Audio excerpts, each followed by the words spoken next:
Beside reactive oxygen species, there is another microbicidal agent which is nitric oxide. It is a soluble gas produced by arginine. When an enzyme known as nitric oxide synthase acts on arginine, it is converted into nitric oxide. ये enzyme nitric oxide synthase, इसकी types हैं. It has 3 types. Neuronal nitric oxide synthase, endothelial nitric oxide synthase and inducible nitric oxide synthase. This inducible nitric oxide synthase is involved in destruction of microbes or some kind of debris. Nitric oxide का अब destruction के अलावा physiologic functions भी होते हैं, like it acts as neurotransmitter. उसके अलावा it maintains normal vascular tone. For this functions it is produced by these 2 enzymes that are basically expressed at low level. It is expressed only when macrophages are activated by some kind of cytokines or microbial products. ठीक है. फिर ये macrophages में inducible nitric oxide synthetase nitric oxide बनाएंगे, after production of which this nitric oxide reacts with superoxide and produces peroxynitrite, which is a highly reactive agent that destructs or destroys cellular components like lipids, proteins or nucleic acid of hosts and microbes. इसके अलावा एक और point ये देखें, nitric oxide involve होती है vasodilation में, which means it performs its role in lowering of BP. ठीक है. तो कुछ ऐसे बैक्टीरिया माउथ के नॉर्मल फ्लोरा में प्रेजेंट होते हैं जिन्होंने नाइट्रिक ऑक्साइड बनानी होती है. तो अगर हम माउथ वाशेस यूज़ करते हैं ऐसे जो इन बैक्टीरिया को डिस्ट्रॉय कर दें, अल्टीमेटली नाइट्रिक ऑक्साइड नहीं बन रही होगी, उसकी वजह से it plays its role in hypertension.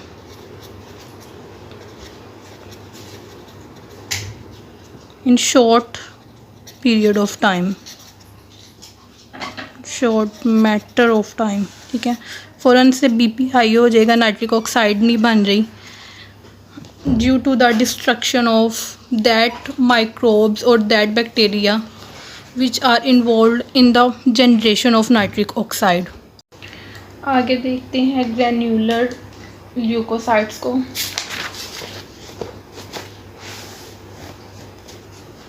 Granular leukocytes which means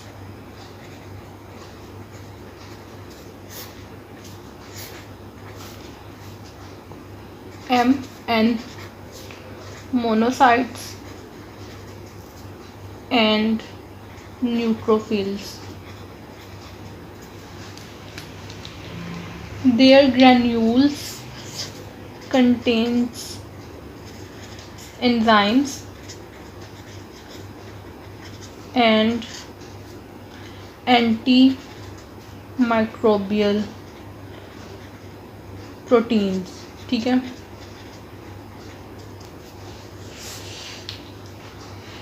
neutrophil के ग्रैन्यूल्स जो होते हैं, they have 3 basic types.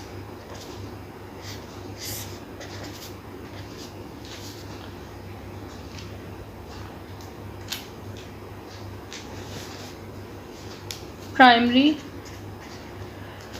secondary and tertiary.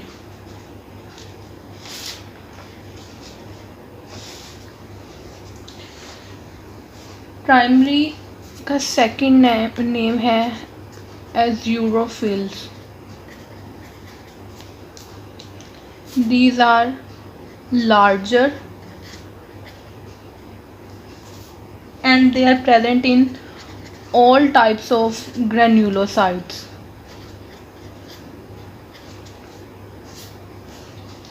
इसमें इंक्लूड होते हैं जैसे डिफेंसिन्स हो गया या फिर माइलोपेरोक्सीडेजेस हो गए, और एसिड हाइड्रोलिसिस या कोई और neutral proteases like elastase, proteinases, collagenases वगैरह.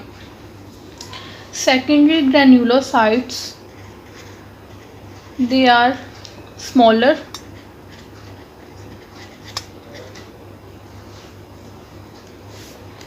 and this is the most numerous type of granules. They contains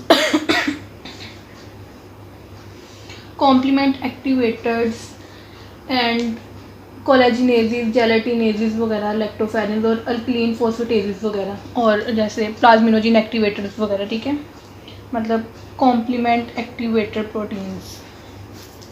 tertiary, they may be either phosphatases और मेटालोप्रोटीनेजेस. ठीक है. इसके अलावा आप देखें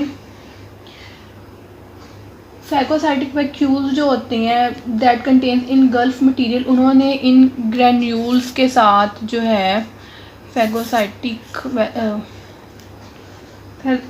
वेसिकल्स ने इन ग्रैन्यूल्स के साथ फ्यूज़ करना है और लाइजोजाइम्स वगैरह आके फ्यूज़ करेंगे, फिर उन्होंने आके ने डिग्रेड कर देना है. ये तो इंट्रासेलुलर हो गया. इसके अलावा डीग्रैन्युलेशंस भी होती हैं इन ग्रैन्यूल्स की. डीग्रैन्युलेशन विच मीन्स के ये एक्सोसाइटोसिस भी होती है इन ग्रैन्यूल्स की, और ये मूव कर जाते हैं.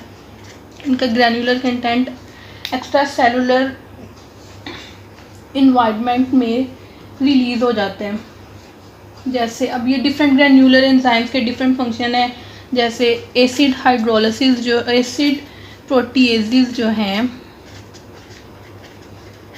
इन्होंने मेम्ब्रेन बाउंड प्रोटीन पम्प से एसिडिफाइड होना है. उसके बाद इन्होंने क्या करना है कि कोई भी डेब्रिस जो फैगोलाइसोसोम के अंदर प्रेजेंट है या फिर कोई माइक्रो ऑर्गेनिज्म या बैक्टीरिया उन्हें डिग्रेड कर देना है.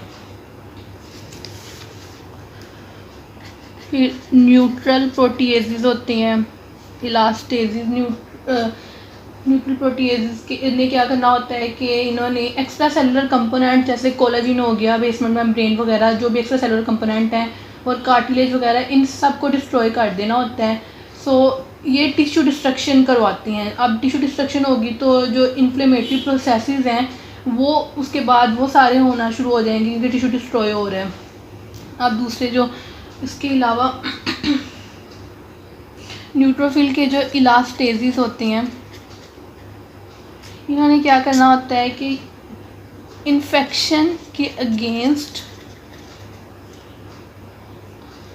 फाइट करते हैं by degrading virulence factors of micro organism. जैसे बैक्टीरिया वगैरह के जो भी वायरुलेंस फैक्टर होंगे उसे डिग्रेड कर देंगे. और इसके अलावा मैक्रोफेजेस जो होते हैं उनके अंदर तो वैसे हाइड्रोलेसिस और कोलेजिनेसिस और इलास्टेजेस वगैरह प्रेजेंट होते हैं. ठीक है. अब अगर ल्यूकोसाइट का चेक एंड बैलेंस नहीं है, किसी जो इनिशियल ल्यूकोसाइट सारे एंटर हो रहे हैं, तो इनके जो ल्यूकोसाइट के अंदर ग्रैन्यूल एंजाइम्स प्रेजेंट है, उनकी डिस्ट्रक्टिव इफेक्ट्स जैसे कि इन्होंने आके टिश्यू को डैमेज करना स्टार्ट कर देना होता है. अगर चेक एंड बैलेंस नहीं है ल्यूकोसाइट का तो उसकी वजह से क्या होगा कि जो इन्फ्लेमेशन का प्रोसेस है उसे वो ये मज़ीद पोटेंशिएट कर देंगे, उसे स्ट्रेंथन कर देंगे अगर चेक एंड बैलेंस नहीं हो रहा, ठीक है। अब इनके इस इफ़ेक्ट से बचने के लिए एक्स्ट्रा सेलुलर मटीरियल में ये एक्स्ट्रा सेलुलर कंपोनेंट में ये रिलीज़ हो रहे हैं एक्स्ट्रा सेलुलरली, तो इनके इस इफ़ेक्ट से बचने के लिए सीरम और टिश्यू फ्लूइड में प्रेजेंट होती हैं एंटी प्रोटीएजेस, ठीक है। मेजर इनहिबिटर जो चीज़ है मेजर इनहिबिटर ऑफ प्रोटीएजेस, और न्यूट्रोफिल इलास्टेज जैसे हो गया, इसके लिए मेजर इनहिबिटर एंटी प्रोटीएज जो है this is known as alpha 1 antitrypsin, ठीक है।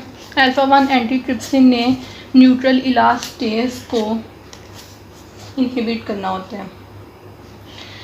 अब बाज़ात ऐसा होता है कि डेफिशिएंसी होती है इनहिबिटर्स की, तो उसके केस में आप सोच ही सकते हैं कि ल्यूकोसाइड की प्रोटीएजेस का एक्शन कितना वास्ट हो जाएगा, कितना ज़्यादा जो है वो स्ट्रेंथन हो जाएगा, उसकी वजह से कितनी इन्फ्लेमेशन हो सकती है। आप इसके अलावा एक एडिशनल मैकेनिज़्म है for killing of microbes that does not involve phagocytosis, which is known as NET, neutrophil extracellular traps that are produced by neutrophil in response to some kind of infectious pathogens or inflammatory mediators, ठीक है। This NET is a extracellular fibrillar networks। आप consider कर लें कि जैसे ये NET एक web की तरह है जिसके अंदर जो है एंटी माइक्रोबियल सब्सटेंसेस इस तरह से उन्होंने प्रेजेंट हैं, ठीक है। तो अब जो माइक्रोब्स होंगे, माइक्रोब्स को ये अपने अंदर ट्रैप कर लेंगे और उसके बाद ये एंटी माइक्रोबियल सब्सटेंसेस माइक्रोब्स को किल करेंगे। इस तरह से माइक्रोब की स्प्रेड को प्रिवेंट किया जाता है कि वो स्प्रेड ना हो सके। अब ये एक्स्ट्रा सेलुलर ट्रैप्स जो हैं it is actually a viscous meshwork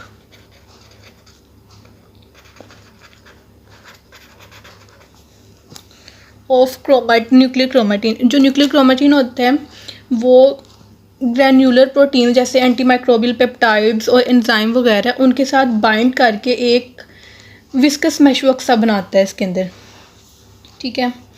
फिर एक इम्पोर्टेंट टर्म है यहाँ एनीटोसिस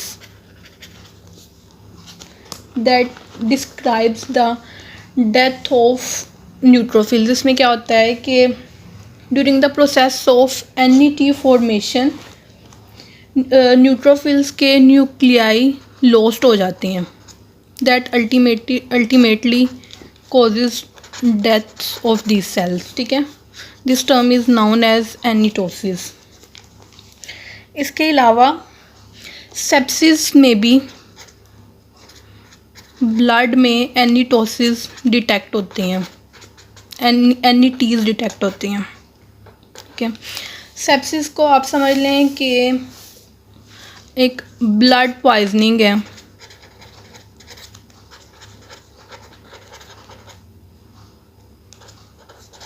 sepsis happens when our immune system over reacts to an infection, ठीक है। इसके वार्निंग साइंस आप समझ लें जैसे हाई फीवर है, लो BP है, हाई हार्ट रेट है, ब्रीथिंग डिफ़िकल्टीज़ होती हैं, मेंटल डिक्लाइन और ड्रास्टिक बॉडी चेंजेस होती हैं, इसमें इन्फेक्शंस की वर्सनिंग होती है, उसके अलावा सीवियर इलनेस होती है, ठीक है। अब जैसे डिफरेंट ऑटो इम्यून डिजीज़ में क्या होता है कि इंडिविजुअल के अपने ही DNA और न्यूक्लियो प्रोटीन्स वगैरह के अगेंस्ट जो है एंटीबॉडीज़ बनना स्टार्ट हो जाती हैं। इसी तरह एक ऑटो इम्यून डिजीज़ है ल्यूपस, ठीक है। उसमें भी ऐसे इंडिविजुअल के अपने डीएनए और न्यूक्लियर प्रोटीन के अगेंस्ट जो है एंटीबॉडीज़ बनना स्टार्ट हो जाती हैं। इस तरह सिस्टेमिक ऑटोइम्यून डिजीज़ है, उसमें क्या this is a systemic autoimmune disease, ठीक है। क्या होगा कि जो न्यूक्लियर क्रोमाटिन है, ये विस्कस मैशर का NETs के अंदर जो क्रोमेटिन प्रेजेंट था वो उसके अगेंस्ट एंटीबॉडीज़ बनना स्टार्ट हो जाएंगी, यानी कि ये इस इधर एक्ट करेगा as a source of antigen,